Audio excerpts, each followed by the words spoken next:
want people to know that it is serious and to take it seriously. Your brain, again, you get one of them and it impacts every aspect of your life and being. So take it seriously. Some of the biggest advice that I would have for them is to believe them when they tell you what they're experiencing. That's advice that I've heard so often coming from caregivers, coming from people who've experienced concussions. Like if they feel seen and believed, it really makes a big difference.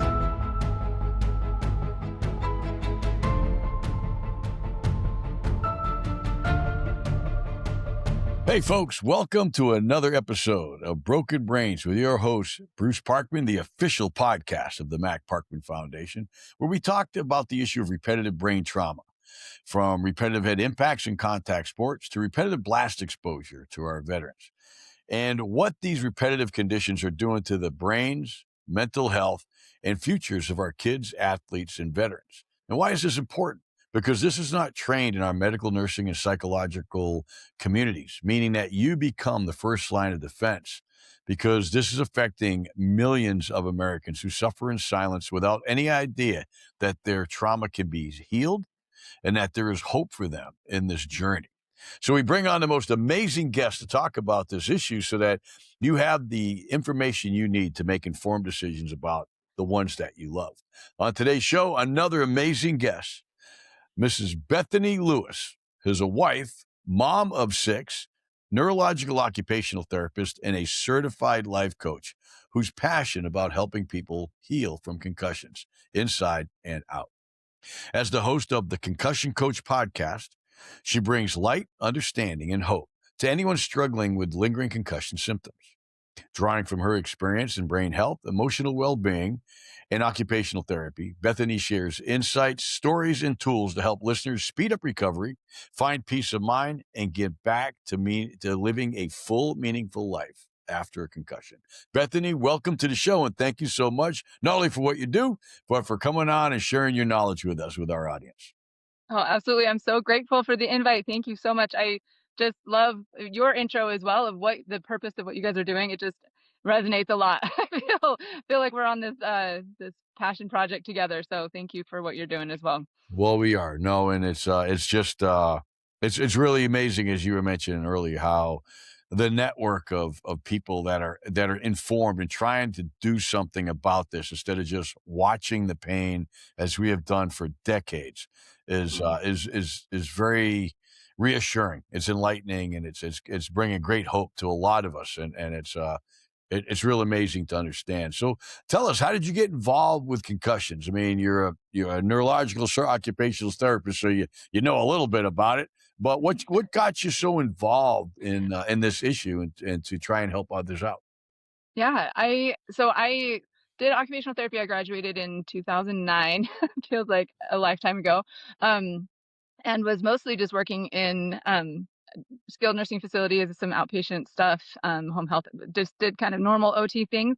Excuse me. And then I started working at a concussion clinic in Provo, Utah, and just seeing all of the people who came through. I did not have previous experience with working with people with concussions. That was not, I think I had one, maybe half of a class in OT school about concussions. And so I didn't have a lot of experience, but when I started working there, I just learned so much, and just seeing all of the patients who came through whose lives had been completely turned upside down by concussion. And my mind was blown. I was like, wait, what? I had no idea that a concussion could literally just like pull the rug out from somebody's life. It just made such a difference for people. And then to see them actually make improvements, and to have been told over and over again, like, this is the best you're going to be, like, this is your new normal, get used to it.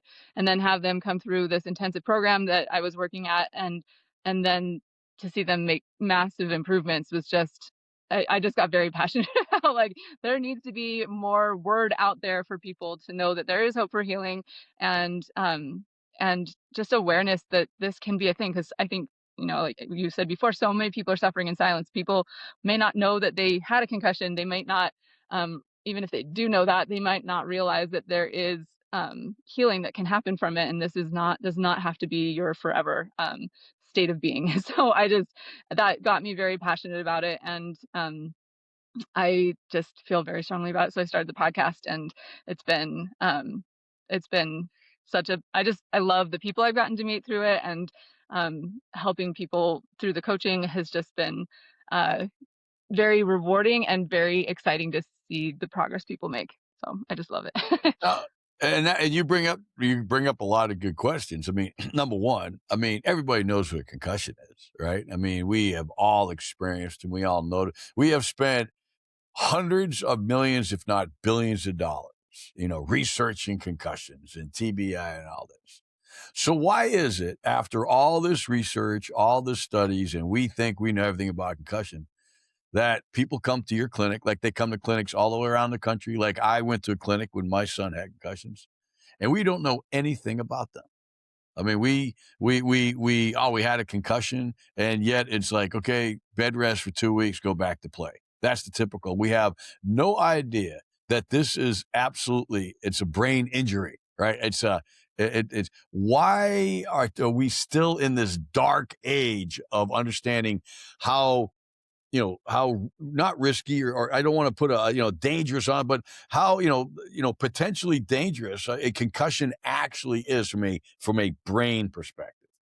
Yeah, that is a great question. I think it comes down to education probably. I feel like great progress is being made. I think there is a lot of like advocacy work going on, kind of what you and I are doing, and other professionals. There's a lot of um changes happening, and I know that people are doing more continuing education for professionals who are already practicing. But like me, I did not get that training when I was in school. And it wasn't until I was working at a clinic that focused on it that my eyes were open to it. And so, and again, I think also kind of it goes also back to that social, I don't know if it's necessarily like reticence to talk about it, but there's just people, if you're suffering from something and it's your your ability to think, and like there's a few things going on for the individuals so that it's not being talked about. I think one is that they're not really necessarily aware of what's going on. Two is if they're trying to recover from a brain injury themselves, then they're not really probably capable of putting into words and clearly defining what's going on. And like if you're in the middle of recovery, that's a hard thing to talk about.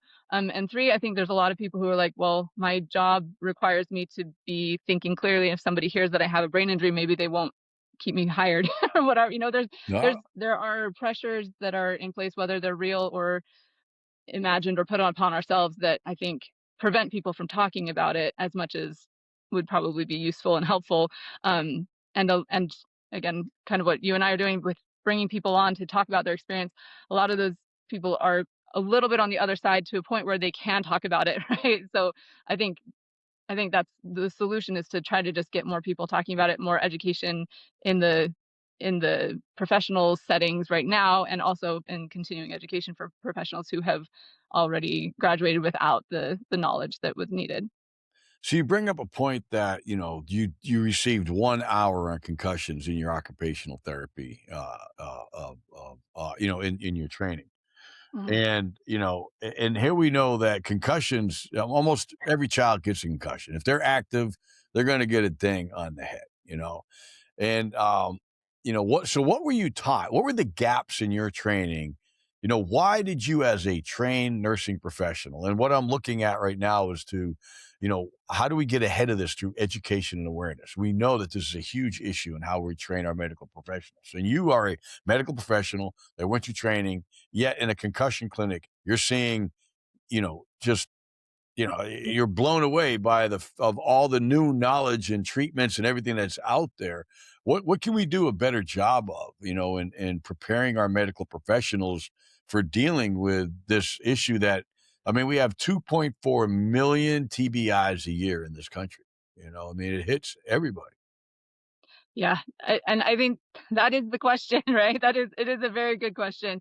I think that having that education, I think people who know about it and are passionate about it, having those conversations, trying to get that education into into the schools in the first place, I think would be really, really beneficial. And I think just getting that education to families and friends, to lay people, as well, to just, if we can rise help everybody rise up in their understanding of it, that would make a big difference. I think, there are, like I said, I know there are people who are out there doing continuing education on things, and more just clinics that are helping with this kind of thing.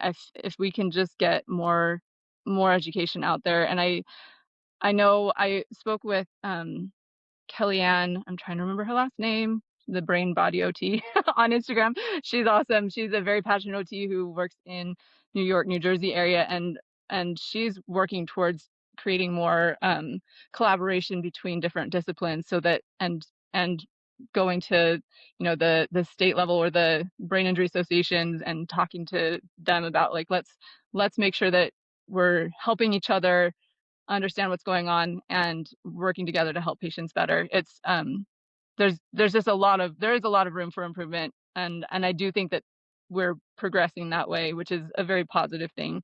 Um, but yeah. Absolutely. So when we talk about, concussions, talk to our audience about what a concussion is. Like, a lot of people think that concussion, you have to be knocked out. Now, Mm, I'm a semi-pro rugby player. I have woken up on the pitch a couple times and ran down to make another tackle, and unfortunately, we think that a concussion is just not just a knock on the head, right? You have to have some catastrophic hit in order to have a concussion.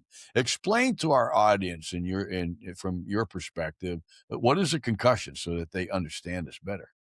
yeah, great question, and something that I think does need to be brought to people's awareness, because yes, you can, there are myths out there of, you think people think they have to have been knocked out completely. But you don't even have to have hit your head to have a concussion. The concussion is the brain, essentially the brain being jostled around inside the skull, and that can happen from whiplash. So you don't even have to hit your head. It can happen from, concussive force from a blast, which I know you know well and have talked about a lot on this podcast. There are ways that you can get concussion that don't require hit to head, but that trauma to the head itself or to the body that, moves the head on the body, that, those things cause concussion, which is, like, again, that jostling, that shearing force in the brain, and it's an issue of blood flow, and, it's a metabolic injury. There are it's there's inflammation that happens in the brain, and it can cause so many symptoms. But you do not have to be knocked out. You do not have to have hit your head. And you this is something I think can be very confusing and surprising for people, is that the severity of the impact does not necessarily equal how severe the symptomology and what happens afterwards can be. So you can have a, what might look like a pretty severe like knock to the head, and you can some people will recover just fine from that.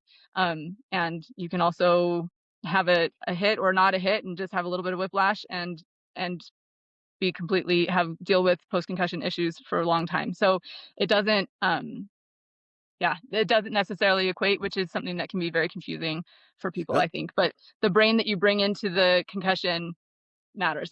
That's what will impact how severe your experience of it is. So if you've had previous concussions, if you've or lots of subconcussive hits, then that can kind of build up to a point, and in some cases, depending on, for a woman, depending on what, uh, timing in her cycle she is, that can impact it. There's just a lot of things that we don't think about in relation to this that, can make a difference, and make it that much more confusing for, like, no, what is happening. absolutely. And I mean, and that's one of the problems with dealing with a concussion, I think, is that no brain's alike, right? Yeah. There is absolutely no way to replicate an injury to somebody's brain because of the multiplicity of, angle. Let's talk about that a little bit, is like when you say, you can have a really significant impact and not have any damage. And you could have a light knock. You have, boxers that have, like, they call it that paper, that glass jaw, where they get a little dang, and all of a sudden, their lights out, and somebody else can Mm. take a roundhouse to the head and keep fighting, right? What are those factors? How do those, factors play into the severity? I mean, you got, so many different issues there. And you talked about some of them. I mean, The brain, having previous concussions. What do parents need to be aware of? Say after the kid, like my son had three in over 2 different years. On the third one, I said no more. And I wish so much that I would have just stopped them. I said, you're done. And I talked to the coaches and I said, I want to know, I want somebody to tell me this is third one. What's the number? I didn't know. Right? I was like, is there a number? Because I'm hearing three. Well, my boy never had another concussion. And I let him keep playing because he didn't have one, or that I thought, or that was a diagnosable concussion. So if you can explain to our parents, what, these, the why you have to be on guard all the time, because, how can you have a concussion and not even know that you had one?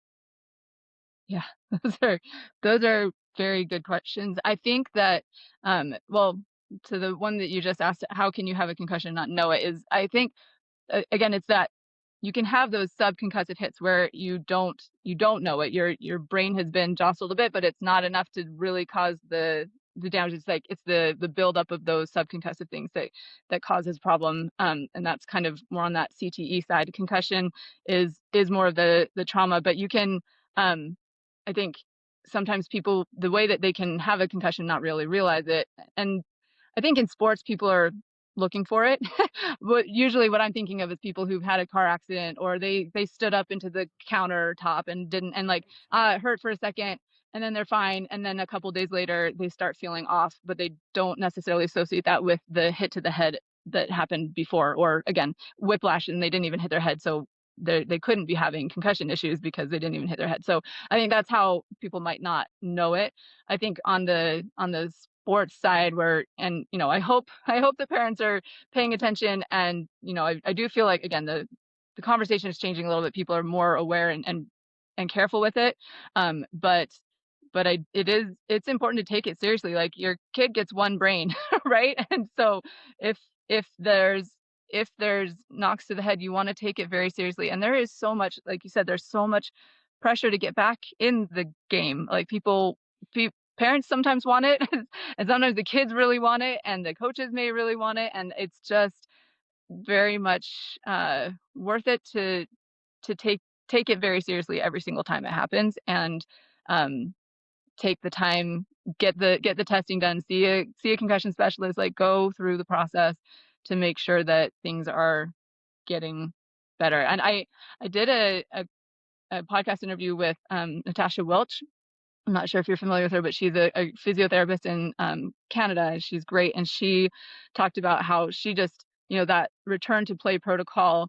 Um, she really wants people to be doing, like, have two successful non-contact practices, and really, like, see how confident the kids are. And, like, because if you're not confident going in, you're more likely to get injured. So just, like, really taking it slow and being very careful with the return to play. Um, because on the other side of it, it's not just like pressure, hey, you have to do this, but people love it. Like, a lot of times it's tied into the kid's identity. Like, it's not an easy fix. It's not easy to just be like, no, you're done, don't ever play that again. So, like, I think it's important to recognize all of the factors playing into that. And And it's so it's what not easy, but it is important to take it seriously. it is. And you talk about the child's identity, right? And so many of these kids are wrapped up in the sports, and sometimes the parents are wrapped up even worse than the kids, right? Yeah. So, when it comes to non-contact sports, say baseball, basketball, golf, tennis, whatever, right? Where all these other sports that aren't contact sports, the conversations with the parents are a little bit, different, because the concussions are kind of the outlier, to your point. We should be looking for this in contact sports. What, so, but you mentioned, hey, you only get one brain. All right. Can you explain to our parents out there, and to our athletes, and to guys like me who had no idea, you know, how complex and fragile, how important our brain is? Like, we just should not be messing with this, right? I mean, after and when you get to the net of it all these sports, and your ability to actually have a career playing sports, and making money and making jingle, all those, rolling that ball, rolling that dice that whole time, and damaging, this God-given, complex, amazing organ. Tell our parents how important this is to their child, their future, everything that their kid could become. Yeah. Oh, I love that question. Thank you for asking that. And it's funny because I feel like there's two sides to everything. Like on the one hand, um, your your brain is fragile in the sense that if it has these if it's damaged, it needs to heal. There are like it is it needs this space to heal. And I think people don't necessarily understand the extreme. I'm going to go use that word extreme impacts that it can have on everything. Your brain is in charge of all parts of you. And so things that you don't even, again, you wouldn't even necessarily recognize are related to a head injury, like hormonal issues or digestive issues or blood pressure. Like there are so many things that can be significantly impacted. And then all of those things impact the way that you show up in your life, your ability to socialize and be with friends, your ability to study and do school, your ability to work, like it really, really impacts all aspects of your life. And so I want people to know, and again, that was the thing that surprised me so much was just how impactful and how pervasive the impacts are to every aspect of life and your body. Like literally everything is from the brain. And so it is very important.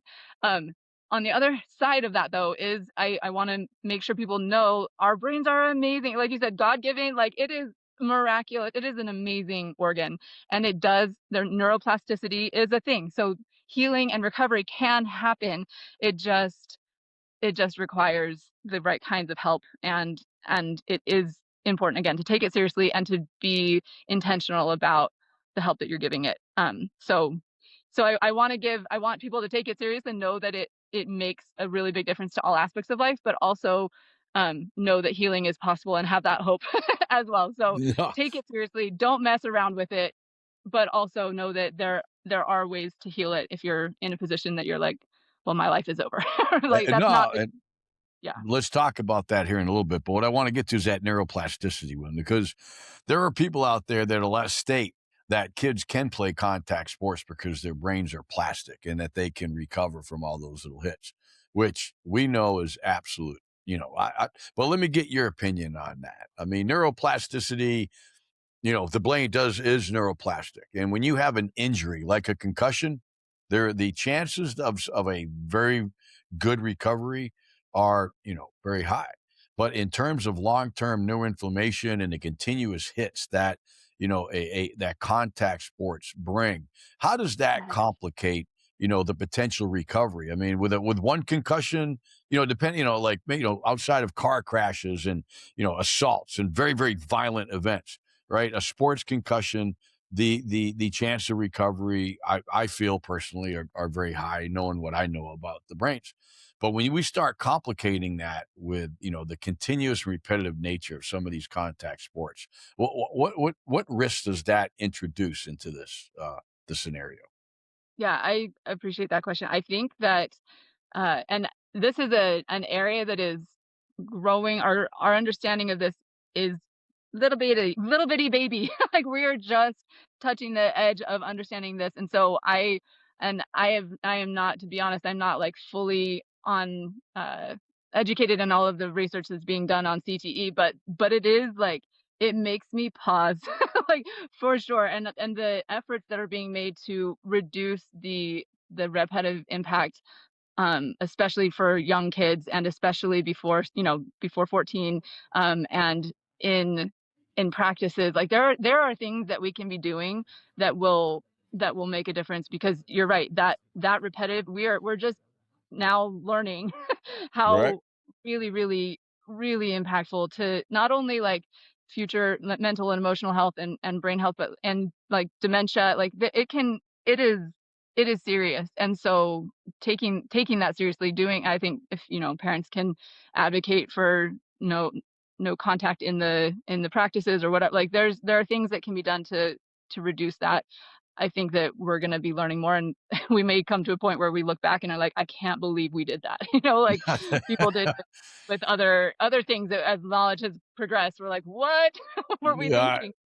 Yeah. I think we're kind of there now as we look back, and it's just bananas what we now know as repetitive impacts gets more and more attention, Mhm. because it was concussions for years. We focused on concussions because I think as a society where football is a religion, right, and hockey and our contact sports are just loved so much, it's like, Mhm. I don't know if we really wanna peek under that blanket because Yeah. they know, everybody knows that, if this is harming adults, what's it doing to a child whose Mhm. brain is not developed till 25? I mean, and I still carry a lot of angst towards the community that really didn't dig into that and allow, parents to me to be informed. But that goes to the whole concept of what I would call grooming.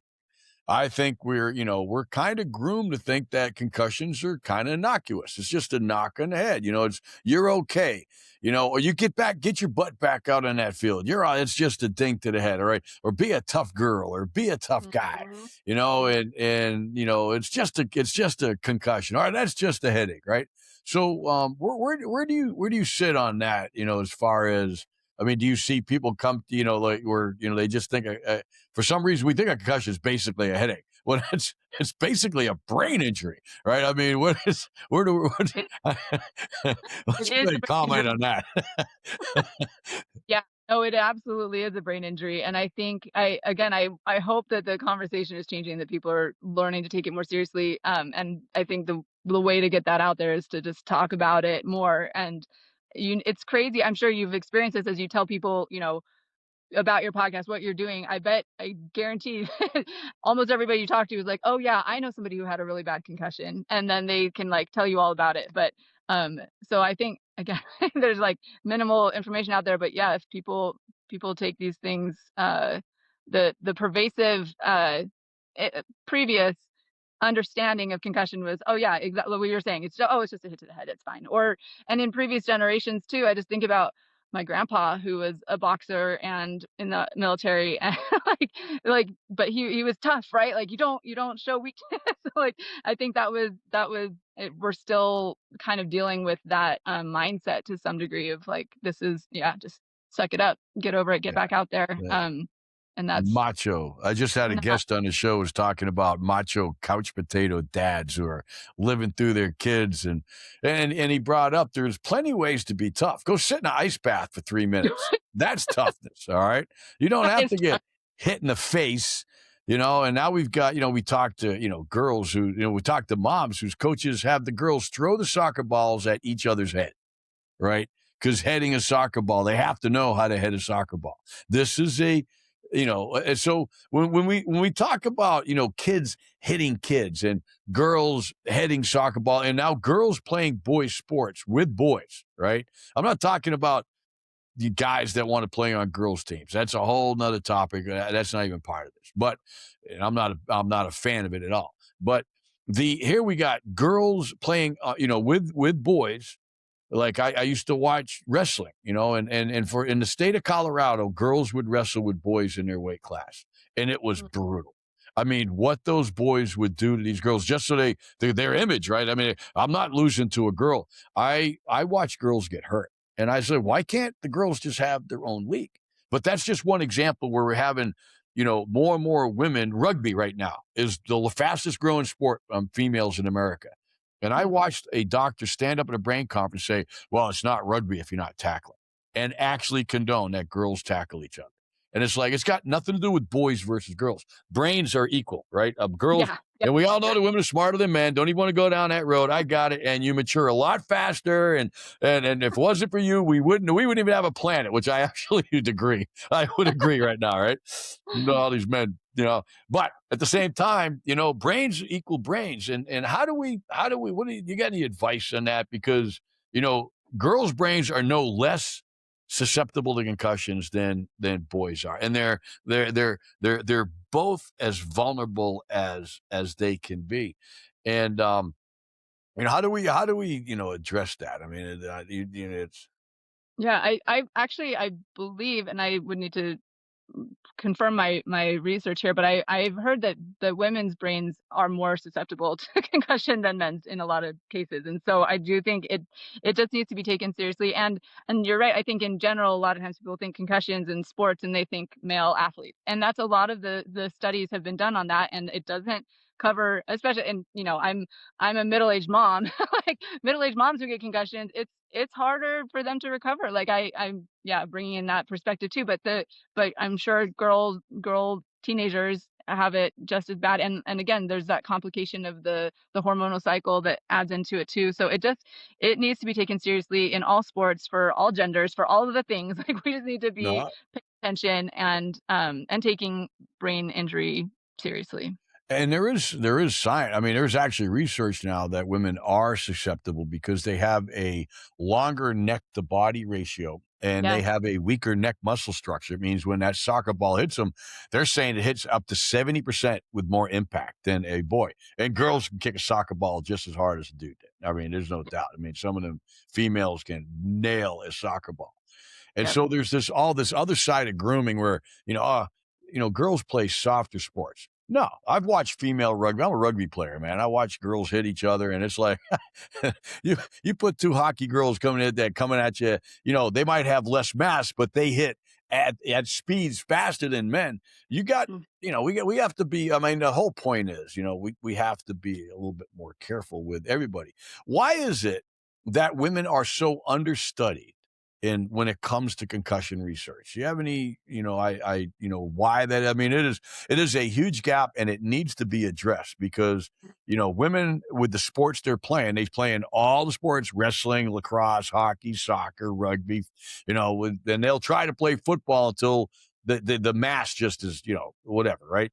But, we do have a problem with the lack of data that on females. Why do you think that is?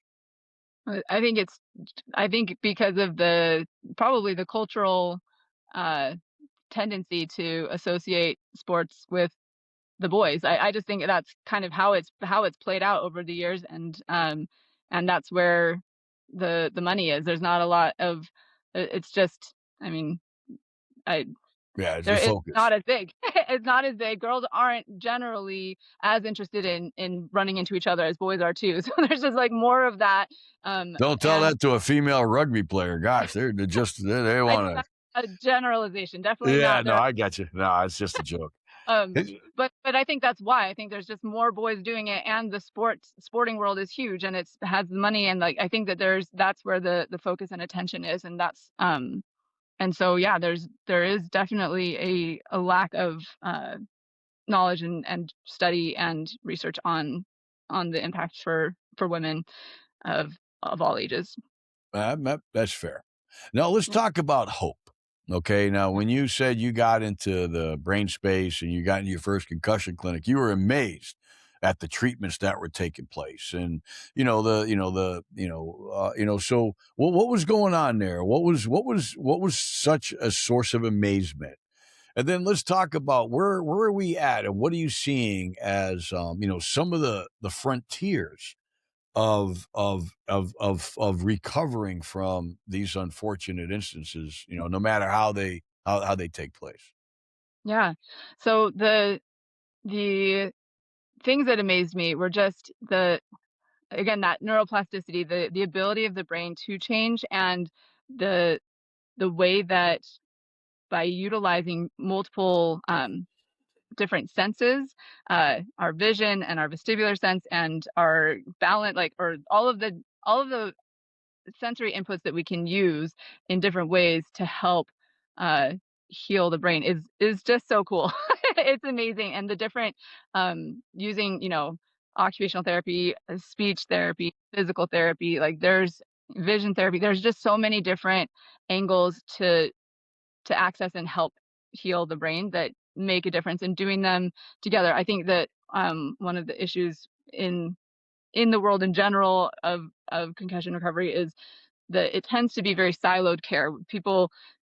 One person will work on this one aspect of recovery, and another person will work on this aspect, and really it needs to be looked at the whole person as a whole. to make the difference. But that was, I mean, the thing that amazed me working there was just like the impact, the healing that was possible when you have all those pieces dialed in. Um, and and yeah, and we're continuing to learn more things and new things that can help to improve concussion recovery rates and how to, how to access the brain to heal it. It's very cool to see the things that are happening. There's a lot with light therapy, different wavelengths of light that they're still like figuring out and working on. There's resonance or like vibration that can be very helpful. There's a lot of things out there that are um, working towards improvement that we didn't know about before or that we didn't utilize in this way. So it's cool to see the progress that's being made and also to know that there is hope. But it really does. I think that whole person perspective makes all the difference. I love your enthusiasm about concussions, by the way. I think it's Thank amazing. you. Now, so when do parents need to be concerned? Okay, they bring you. Bethany sees them. All right, she checks them out, gives them great guidance and care, and we know that sometimes the impacts of a concussion don't go away, right? But it's not like right there. It's not like the dizzy days look that you have the day you got dinged in the head, right?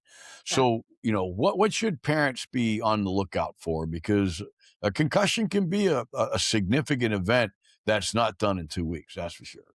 Yeah, absolutely. That is a good question. And I like in my experience and what I'm focusing on now is more because I'm not working with that clinic anymore, a little bit further away. And so I've been just working on my own concussion recovery, like more on the coaching side of like helping people find the resources that they need and also supporting them like nervous system, mental, emotional that is often not seen. But going in if a parent has a kiddo at like within that first little bit, it's you want to get them baseline tested. Go to somebody who works with people with acute concussions, and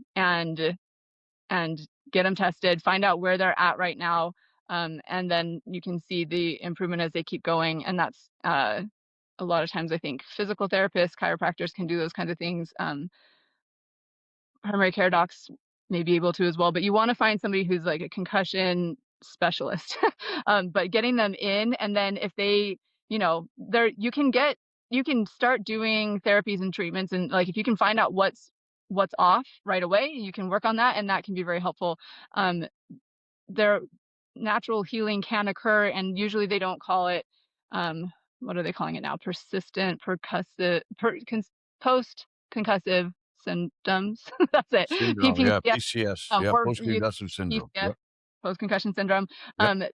So that usually, and I feel like there's not a whole lot of consistency on like full definitions, which is part of what makes all of this even more confusing for everybody. But generally, about like 8 week, 2 to 3 months out, if they're still not feeling better, then that's a good time to say, okay, let's really let's dive in. Ahead of that, there may be healing that's occurring naturally, but I don't think it can hurt. I think it can only help if they take it seriously and get the help right away. Because that Okay. the Yeah, sooner and you we can get it, know. better. Right, But and then it's known now, and you make up a good point. Like when my son had concussions, I was like, "All right, let's go see a doctor." I didn't know there was a concussion specialist, and because yeah, of my past being a rugby player and having a lot of, I said, "All right, we got this. Let's talk a doctor." It didn't even occur to me that my son might have been hurt, and he had one concussion, which I wasn't there, and if I would have been there, it might have been the end. It was a very bad one. He was suplexed on a wrestling mat, but he was oh, cleared 2 weeks later, and I trusted the DO, and it wasn't the DO's fault. He didn't display, any issues. yeah, When, and so if you can, talk a little bit about this, if you're able to, about how some of these post-concussion syndrome symptoms could emanate in the form of mental health problems. yeah, What should parents be on the lookout? Because this is very important because when your child is showing mental health impact and mental health symptoms, It's not because they're mentally ill. It could have been, because of the concussion. And then because we're not aware of that potentiality, we're taking these kids that should be going to see you, we're taking them to go see a psychiatrist. So talk about this a little bit because this is bothers the hell out of me that we're medicating, our children when they might need a different form of medicine, which is stop playing sports for a bit or more rest or whatever. So talk about that a little bit because there is a confluence between, anxiety, depression, sleep disorder, light and noise disorders, whatever the symptom might be. And so that concussion was a month ago or 2 months ago. It Yeah. can't be that. Even though you've Yeah. been cleared and maybe back to playing, we got to go see a psychologist because you're acting out. You're crazy, whatever. Talk about this a little bit. Yeah. Yes, you're right. I'm glad that you can sense my passion for this because like you just nailed such an important question. And it's important for people to know this, that if you had prior um ADHD symptoms or anxiety or depression, things that are challenging on that mental or emotional side, cognitive side, those anything previous gets magnified with a concussion. It can be bigger. Good point. And if you didn't have it before, you can have it afterwards. And again, lots of misdiagnoses like, oh, all of a sudden you got ADHD and you didn't have trouble focusing before, or you're, yeah, suddenly diagnosed with depression or anxiety. These things can absolutely come from concussion. I think a lot of times the irritability is kind of the first thing that a lot of times people recognize. And I think it's important too to note that the the person themselves who has had the injury may or may not recognize all of these. Sometimes it's easier No. for the family member to see it, um, because their self-awareness is not always up to par either, and that can be impacted too. So, but I think that a lot of times people do feel it, they know it, and they don't understand it and don't know what to do with it. So it is, yeah, just throwing medications at this new quote unquote new diagnosis of mental health issues is not the way. And I don't want to say that medications can never be helpful. I've talked to people for whom it has been helpful, but it needs to be, you absolutely need to be addressing the underlying brain injury um, as well, or prioritize, like make sure that that is being addressed because that's where it's coming from. And the a huge part of this is the brain, um, for a multitude of reasons, doesn't feel safe. It's this nervous system component of, like, all of a sudden the eyes don't function the way they could and you can't tell how far away things are, and so your brain goes on high alert, or you can't tell where sounds are coming from exactly and pinpoint that, and so your brain feels unsafe. And so there's these underlying things that, even though you can't, a lot of times people are having vision issues and they don't even realize it, so they don't know that their brain is working so hard to get their eyes to work well, and that's causing all this fatigue, and it's providing this, like, sense of anxiety because in your body doesn't know where it is in space, and therefore it's in danger again. And so, like, that increases the anxiety. There are so many aspects to it. And the depression piece, there's situational stuff going on. You don't feel like yourself. There are so many things that play into this that um will be helped by treatment for the concussion itself, and addressing them directly, like, individually, and just being like, hey, this is going on, like, let's talk about it, let's understand what's happening. And there are things physiologically, mentally, emotionally, like, with people that you can work on that will be helpful for those things. Um but yeah, I appreciate what you're saying. Like, I think very often people don't get it and just throw drugs or therapy, and therapy can be very, very helpful. I don't want to say that that's, especially if you can find a therapist who understands concussions, that's like gold. Like, do that. um but even people who don't, like, I've heard mixed things, like, but people can get a lot of good from just traditional therapy as well as, the other things, but that can be an important part of recovery for people as well. But I think we can both agree that yes, drugs and therapy can be beneficial.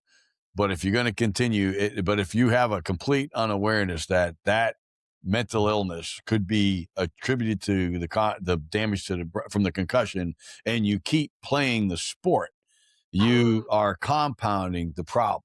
And Yeah. that to the point where you're going to need medication and therapy because you don't heal Yeah. the brain. And so, as we get ready to close here, talk to us about what's your advice to parents in concussions, and what Mhm. do the way there's a lot. We talked a lot about myths and grooming and treatments and all that, and you're in the business. I mean, what do you wish parents would know before they Oh, come to you, and what would you like to tell them about concussions so that they're better prepared, because they're an inevitable part of life, man. You never know when God's it's true. got something to teach you, or you got an accident coming. You can't control it. I mean, head injuries are a part of our life. And as Yeah. much as we try to avoid them, they happen. So, but when they happen to our children or they happen to athletes, I mean, athletes that are also uneducated, with a medical population that's uneducated between the links between brain damage and mental health and contact. Wow, wow, wow. So what are some of the parting words of wisdom you'd like to share with our moms and dads, coaches and athletes that are out there? Yeah, thank you for that. For this opportunity to talk about this because this is again something that I feel so strongly about. I want people to know that it is serious and to take it seriously. Your brain, again, you get one of them and it impacts every aspect of your life and being. So take it seriously. I think for caregivers and loved ones who are, parents who are watching a kiddo who's struggling, like, um, some of the biggest advice that I would have for them is to believe them when they tell you what they're experiencing. I think especially I like that's advice that I've heard so often coming from caregivers, coming from people who've experienced concussions. Like if they feel seen and believed, it really makes a big difference. And then you can go on, and I'll talk about some other things, but that belief that what they're saying is true makes a difference. And I think especially from a parent perspective, like just the other day, my daughter was like calling home. She's been doing this a lot lately. She's 7. She's like, "Mom, my finger hurts," or something. Like I'm just like, "Oh my gosh, you're gonna be fine." Like that's my kind of default. so so I have to like turn the mirror on myself to remember, tell myself to give my daughter the same kind of grace. But really, if your kiddo's had a head injury, believe them when they tell you what they're experiencing, even if it doesn't make sense that why would your stomach be hurting? That you had a concussion 3 months ago, 3 weeks ago. Like this doesn't make sense. Believe them. Take them at their word and research it. Like look into concussions, understand it yourself. Like and then help them find help. Go to appointments with them. Help them answer the questions. Write down the things the doctors are saying. Like be an advocate for them in the school system. There are accommodations that schools can make. And again, if it's a kid, they're not going to be aware of these things or thinking to look for it or whatever. So that's one part that a parent can definitely step in for. But also, like you can you can push for things that they won't think of and that really can make a difference for them in schools. Um, have have good food options for them. Help them to like have healthy things around them and have those hard conversations when it's needed. And just in relation to the mental health piece, like sit down not obviously not when they're in the middle of like having a meltdown or something, but when you can talk to them like, how are you feeling? What's happening for you? And there are like suicide prevention classes that are free or low cost. Like it might be worth looking into that for yourself as a parent.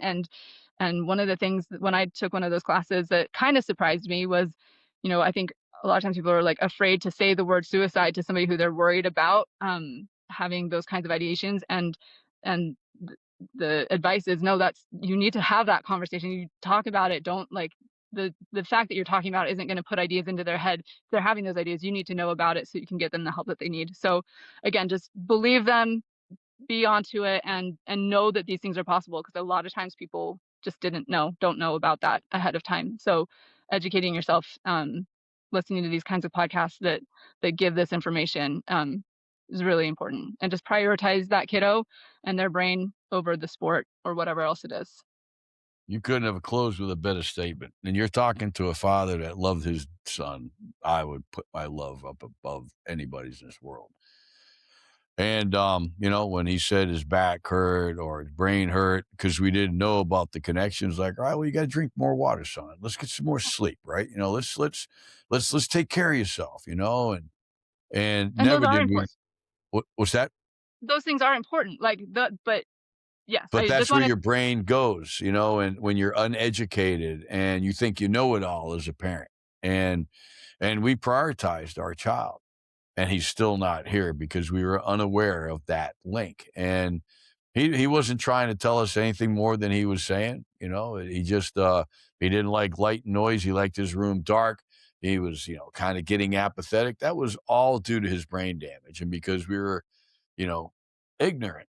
And that's why these podcasts are so important. We failed to identify his problems, and they mushroomed and blossomed until he couldn't be here anymore. And that was Well, all due to parental, not neglect, just parental ignorance. And I will say, I wish I would have listened more and dug in deeper, and, mhm. but, without the red flags that you usually see, you just keep diving back to it, all that. But to your point about prioritizing your kid over the sport, our son just wanted to play the sports. He wanted to be with his friends, man. That was Yeah. it. He wasn't definitely gonna be in the NFL. He wasn't gonna be on the Olympic wrestling team, and we all knew that. But he was having so much fun. Yet he was getting hurt every time because he wanted to be with his friends. And that's a big lesson there for you all out there to listen to Bethany and what she's bringing to this argument about delaying contact at least till high school and then taking the contact out of practice to make these sports safer because these are brain injuries and they have significant impact on our children and their futures. And sometimes they don't turn out that good. Yeah. And can I say one more thing? It Absolutely. reminded me, like, the things that you were describing, watching your son, like, those are things that I think it's especially hard with teenagers because they're changing their whole like, their hormones are changing, like, they are like, it's not uncommon for kids to get moody and wanna be by themselves and pull away, and, like, there are things that it is very easy to miss, and, like, the emotional stuff, the irritability, like, that could be it's it's so easy to just brush off concussion symptoms as, "Oh, it's just being a teenager. Oh, they're just going through a phase." Like, that's what makes it so hard as well. So, again, I think the education piece, understanding that those can be related and getting that attention to it is just so important. It is, man. So, Miss Bethany, as we close, I want you to tell everybody all about you.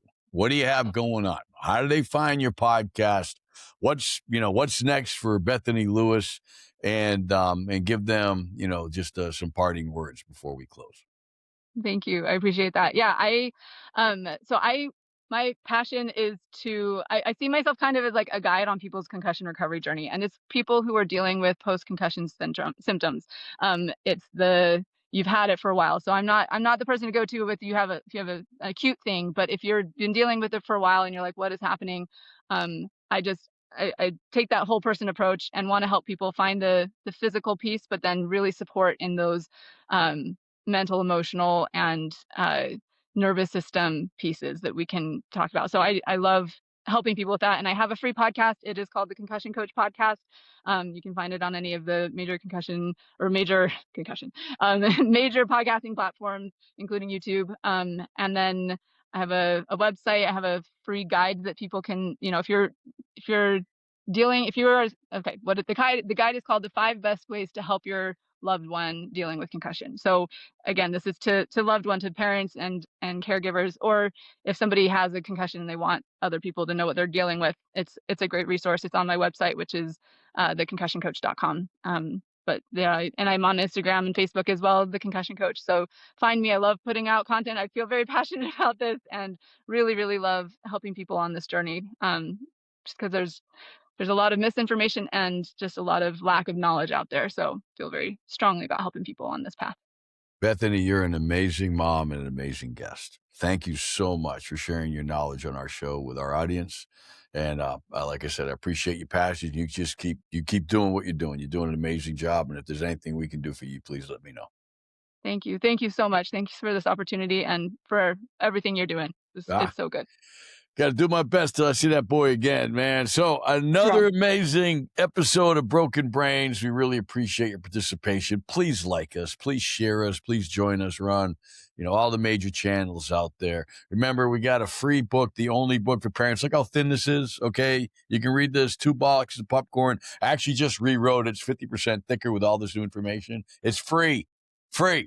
Go to the website. Get smart. Stay in touch with Bethany. Learn about what these just learn about how important it is to understand when it is a brain injury and that you got to take it seriously. We have an app on the Google App Store called Head Smart. Please go ahead and download it. It's got all the RHI repetitive ed impacts on it. And we just announced the dates for our third summit, for repetitive brain trauma here at the Center for Advanced Medical Learning at University of Southern Florida. Yeah, it's going to be September 16th and 17th. Bethany would love to see you there. We've got amazing guest speakers, panels. We're going to talk about kids, talk about sports, treatment, legislation. And what it does is, most of all, is what you just saw with Bethany. It's about action. Enough research, enough talking about this. We know we have a problem. We have children not here, children suffer in silence. Let's get them the help we need. Till the next time on Broken Brains with your host, me, Mac's father. We'll talk to you later. Remember, your children only have one melon. Help them take care of it. Talk to you later. God bless you all. See you next time on Broken Brains.